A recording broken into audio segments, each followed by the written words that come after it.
What's up, Havenites, and welcome to another episode of the Pull List. I'm your boy Alan, and we're about to jump into some comics. But before we do, I need to do a little housekeeping. First of all, I want to thank everybody that has been subscribing. I want to thank all of our longtime subscribers, our new subscribers. Y'all are really and truly helping the channel grow, and I appreciate that. Thank you for all the likes, the comments. Thank you for literally just sharing it out with friends and everything. That really and truly does help a small channel like ours, is when you make a comment and you like a video or even when you share it. That, like I said, that helps us tremendously, and we thank you very much for that. Before we get started, once again though, if you know somebody that's into comics and they like reviews and they just like live streams and all that good stuff, share the channel with them. Tell them all about us. We do 2 live streams a week. We have every Thursday night at 7 p.m. Central. We have Shop Talk with Josh and myself. On Sunday nights, we have Lines on the Page with Tom Price. As far as that's concerned, if you have not watched that before, it's a really good art show. Think Bob Ross with superheroes. What's not to like about that? Tom does a really good job, even if you've got like the little budding artist in your family that kind of wants to get into stuff with like that.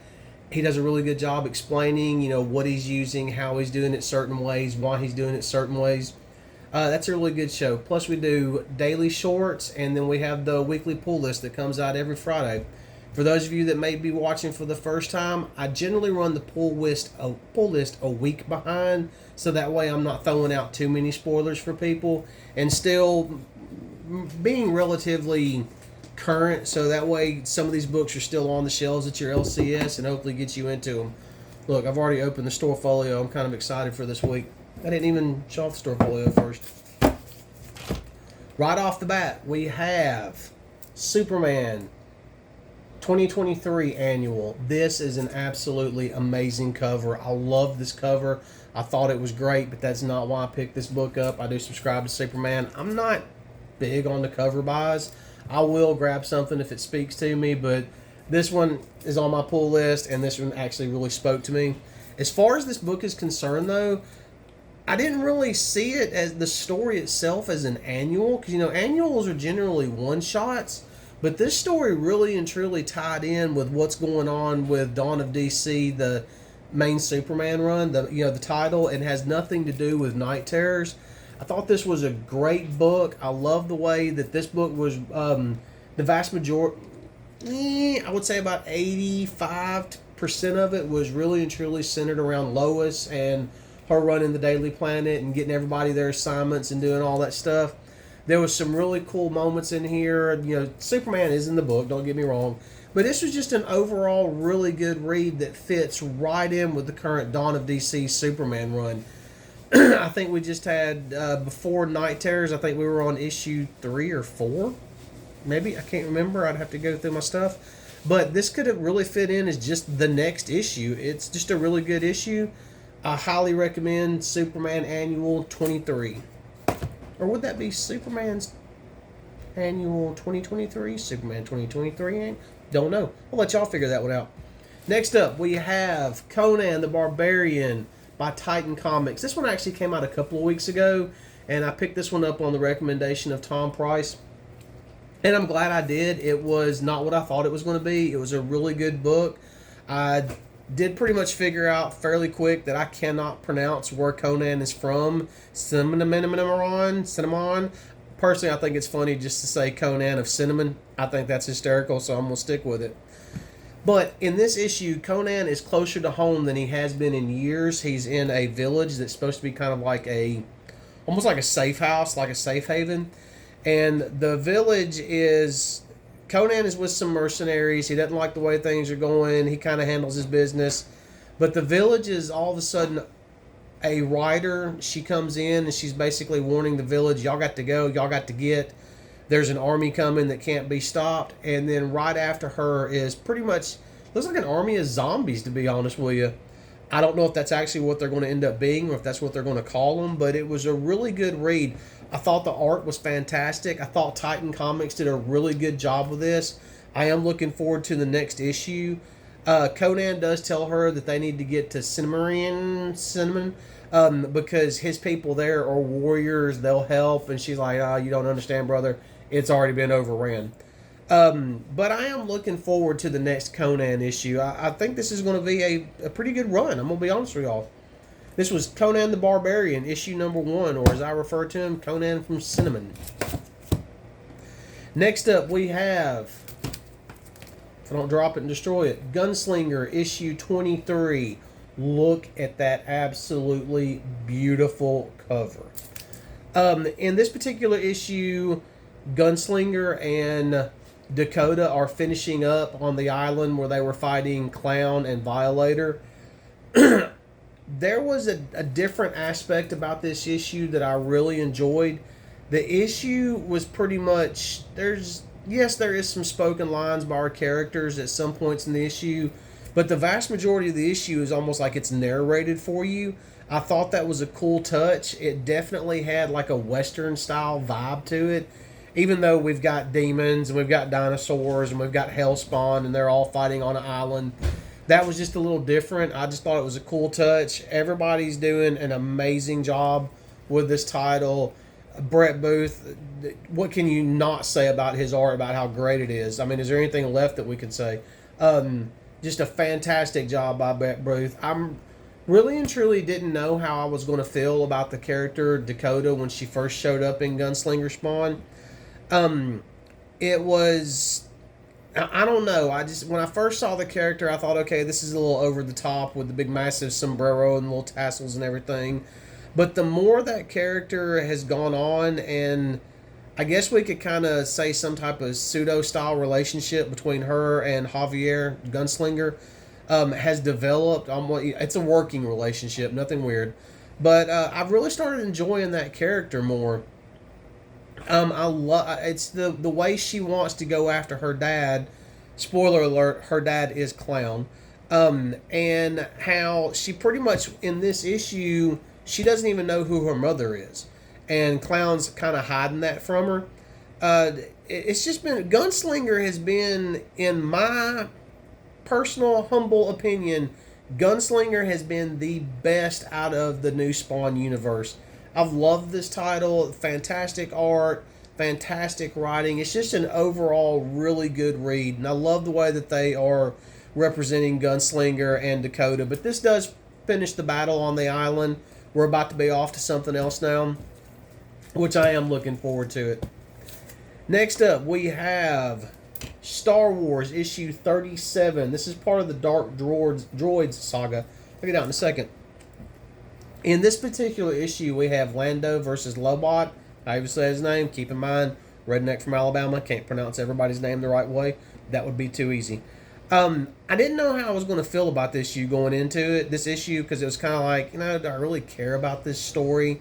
For those of you that have been watching for a while, and for those of you that watch Shop Talk, and for, my personal friends that watch this, y'all understand that I'm kind of getting to the point with Star Wars where we need to start wrapping this thing up. As far as the current timeline is concerned, this takes place, for those of you not reading it, takes place between Empire and Jedi. And it feels like they're kind of dragging it out trying to get to Empire. I'm ready to get there. Because what'll happen, and I'm pretty sure they're going to end up trying to push this to 50 issues, right at 50. Because Vader is up to 37 also. But I'm ready to get beyond Jedi, just for the simple fact of we're going to start introducing more new characters that we know are going to be around longer. I think the stories are really and truly going to open themselves up at that point. I would love it if somehow we end up if Luke ends up in Chris' space, so we can find out what's going on beyond the Outer Rim. I think that would be great, but I'm kind of getting sidetracked. Back to this issue right here. Basically, Lobot is taking over Admiral Akbar's ship, and they don't realize that it's Lobot. He is running through a lot of battle scenarios that he's been through because his tech is Imperial tech, and Lando is trying to save him. Lando and Lobot, it's not an all-out... this is kind of comic book version clickbait when it comes to Lando versus Lobot. It was not an all-out brawl or anything. Lando cracks him in the skull and is like, hey, look, buddy, we're going to get you some help. And now Lando is headed back to Jabba's palace to the one droid that can help Lobot.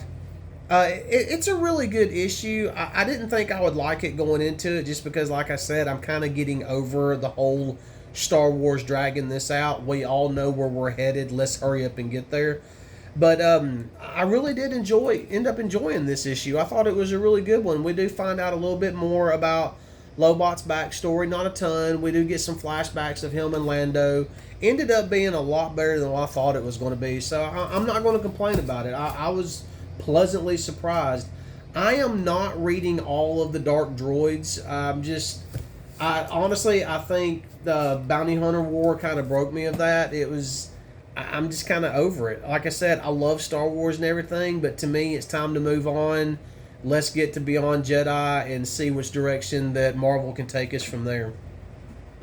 I am really looking forward to that version of Star Wars to see what actually happens. Next up, we have Dawn of DC Night Terrors, issue number 3.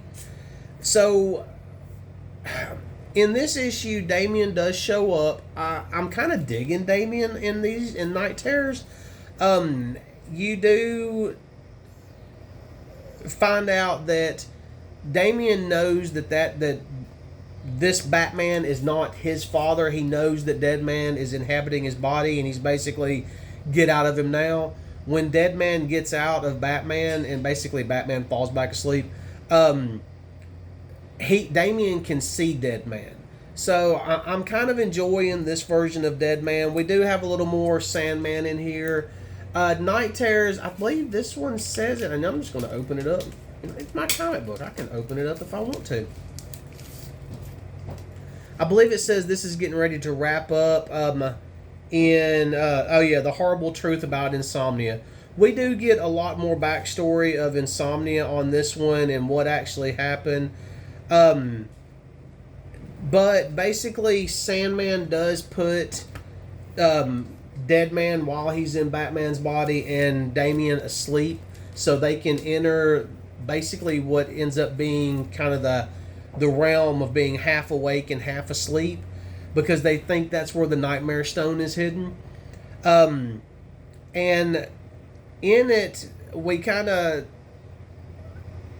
They do have powers, but in this realm, we get kind of a different version. It's almost like a combination of Deadman and Batman. It was kind of cool looking, and it does look a little different.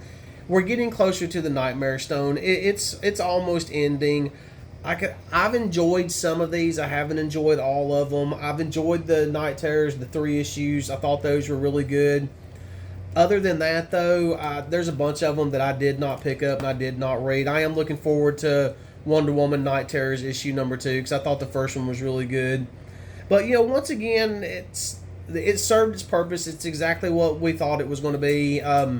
It's exactly what you wanted it to be. It's just a brief interlude in Dawn of DC. As far as the main continuity, I kind of wish that DC would have held off on this, and I really wish that it would have been some type of like Halloween special. I think that would have went over a lot better, especially considering that we had to put books on hold for a couple of months while this was done. Because honestly, instead of reading, say, Green Lantern Night Terrors or even Superman Night Terrors, because I have not been that impressed with that one, I would rather be finishing up the new Green Arrow miniseries, which has been phenomenal so far. So I can't wait till we get back to that. But Night Terror's main run, I really do hope that moving forward DC does something with Deadman and Sandman. I'm enjoying Zombie Sandman. I know that we will have a DC one-shot coming up that will focus on Sandman. I'm looking forward to that, but I kind of hope that they keep Deadman and Sandman together and move forward with them just in a, maybe even a new part of Dawn of DC. Even kind of maybe bring back Justice League Dark on some level, or even shift those two over to the Black Label titles and let them just run amok with John Constantine in the Black Label line. I think that would be... Actually, that'd be pretty rad, to be honest. Maybe I need to write that story. Next up, we have Wildcats, issue number 10. Honestly, Wildcats issue 10. I've enjoyed the Wildcats run. I think we've got 2 issues left on this. It's a 12-issue maxi series. We do have Batman in this one, but it's really and truly This one kind of come across as a filler issue for me. I did enjoy it. We have Batman Arsenal and Black Canary are together for some reason, and they encounter the Wildcats, and they're basically, hey, we just want to talk, we just want to talk, we just want to talk. But you know how Batman is, even when he says, I just want to talk, it kind of comes across as a threat. Wildcats end up getting into it with Batman, Black Canary, and Arsenal. Grifter does come back. It was almost like it was just kind of a brief little filler issue. Grifter does have a pretty cool comment. He says something about that he's been pretty much in a nutshell, he's been through all the multiverse and everything, and he's just now starting to realize that maybe he is the bad guy. I would like to see them, and I know that they're not going to do it on this particular Earth, but I would like to see them explore the relationship and ultimate marriage between Grifter and Zealot that they had on the other Earth that Grifter was on briefly. One of the things that I've really, really and truly enjoyed about this, and I was talking about it with somebody, it might have been Mark over at Legion of Comics. We kind of had a brief conversation about it a couple weeks ago. But in the beginning of this miniseries, Grifter would be telling like these wild, insane stories to anybody that would listen about, everybody was a vampire, zombies. And he would be, and when you're reading them, you realize that he's talking about stories throughout the multiverse. Well, you find out throughout the series that he has traveled the entire multiverse. And that was one thing that I've enjoyed about it, because when you've got somebody that's traveled the entire multiverse and has seen multiple versions of how everything plays out, what does that do to their psyche? How, does that push them over the edge? Does that make them a bad guy, or are they still a bad guy? Are they still a good guy? They're just the bad guy in somebody else's story. So that's been kind of a fun little back thing. But I mean, sometimes I also read a little too much into this stuff, and this one kind of made me think about it on the multi-dimensional level, I guess we could say. But it's been a fun read. We've only got 2 left, and I'm sure there'll be trades. And I do suggest picking it up. I mean, it's Wildcats. It's been exactly what you wanted it to be. We only have a couple left, so I'm trying to, kind of motor through these just a little bit faster. Next up, by AWA Studios, we have The Madness, issue number 1. This was another one of those that, and before anybody says anything, this is actually the variant cover. The other cover is red and has a different picture on it. I just saw this cover on the wall. It spoke to me, so I had to swap it out and get this cover. But I've done this before. I like doing this with AWA Studios some, and that is completely and totally trying to ignore anything that's being said about it, like not read anything, not give away, because I like going into some books with a complete and total just clean slate. This was one of those books. The only thing I knew about it was female lead and the title, The Madness. Basically what this comes down to is our female lead, she has it's almost like a series of powers, but she can only use one at a time. And she is not a hero. Apparently she's a thief, and she's going to do one last job that will score insane amounts of money. But the problem is she ends up basically making some sheik mad. It's not because she stole billions of dollars from him. It was because she had basically, done it right underneath his nose, and it made him look bad in front of his people. Well, they call in some favors and everything, and the U.S. government ends up going to a set of superheroes, and they're like, hey, this is what's going on. This is where it's happening. We can't actually do this. We can't actually sanction it. It is coming down from the president, but we're going to give one of you heroes a bomb. This is where she's hiding out.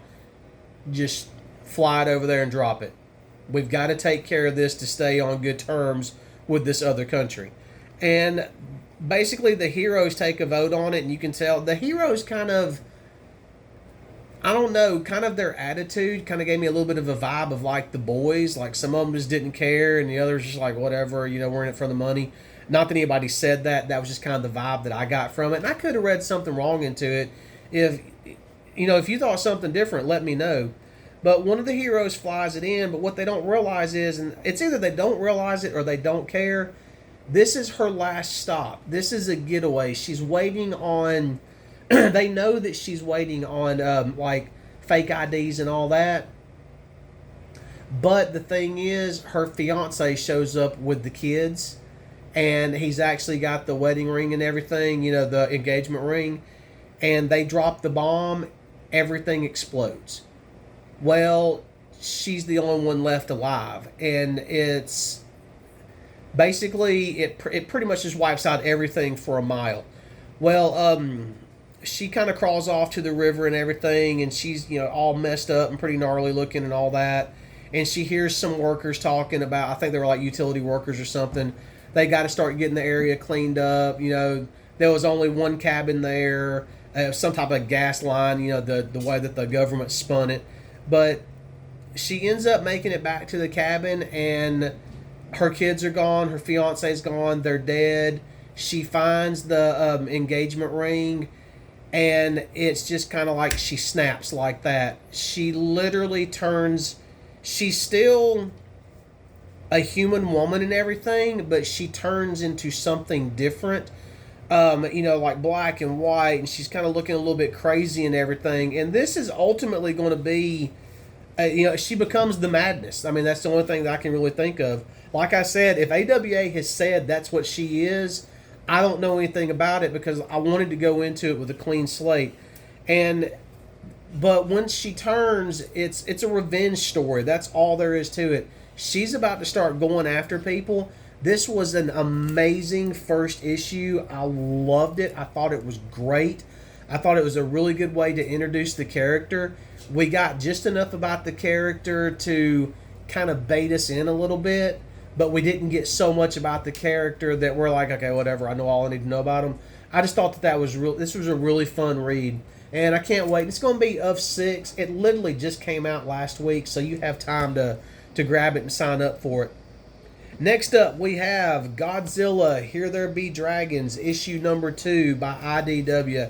And I'm loving what IDW has done with this. And, well, it's just been fun. Literally in this issue, our pirate is telling the story and everything about Godzilla and how he took out an entire armada and everything else. His jailers really don't believe him. They want more proof. It's just a pirate story. He's lying to them to get the rum, blah, blah, blah. He ends up making them mad because he brings the queen into it. And they drag him off to the gallows. They're just going to go ahead and execute him. That's kind of where this one leaves off. But it's just a fun Godzilla movie. That's so far, and I believe it's, oh crap, I can't think of his name. I believe it's basically Sir Francis Bacon. I think that's who it was. Figured out a way to get around Godzilla. They're definitely on what I would think would be Skull Island or Monster Island, depending on who you ask. Because there's like gigantic turtles, there's some other creatures, there's a lot going on. They're searching for a lot of stuff. It's just been fun. If you like pirates and you like Godzilla, this is the perfect book for you. And I don't know how many issues it's going to be, and however many issues it's going to be is not going to be enough. I can tell you that right now. It's just been really good. That is it for the pull list. But for those of you that have watched the past couple weeks, I've done this. I've had really fun with it. Bill Fisher did it the first week. He won the first comic book, the one that I picked out for him. Nick Ellis last week, you know, he posted the comment and everything. He's about to win a comic book. I just hadn't decided which one it is just yet. So here are the rules. And I'm not going to give away a comic book every week. It's just been kind of fun. This might be the last one that I give away for a little while. I just don't know. You will not be winning this comic book right here. You'll be winning something based on what I picked out, what I pick out for you. I've already pretty much got Nick's picked out over there. But this is my throwback pick of the week. The only way you get to find out what book this is if you pause the video and read that up there and then Google what that actually is. I'm going to put it down right quick. Or you watch Shop Talk, which actually came on last night because I post this every Friday morning. All you have to do is, after the premiere, at the end of the video, just leave a comment. All you have to do is leave what issue number this is, and we'll go from there. The first person that comments with the right issue number will win a book. Don't know which book it's going to be yet. I always just kind of go with what my gut feeling. But all you got to do, if you can pause the video and read that right there, you don't have to go back and watch last week's issue or episode, last night's episode of Shop Talk.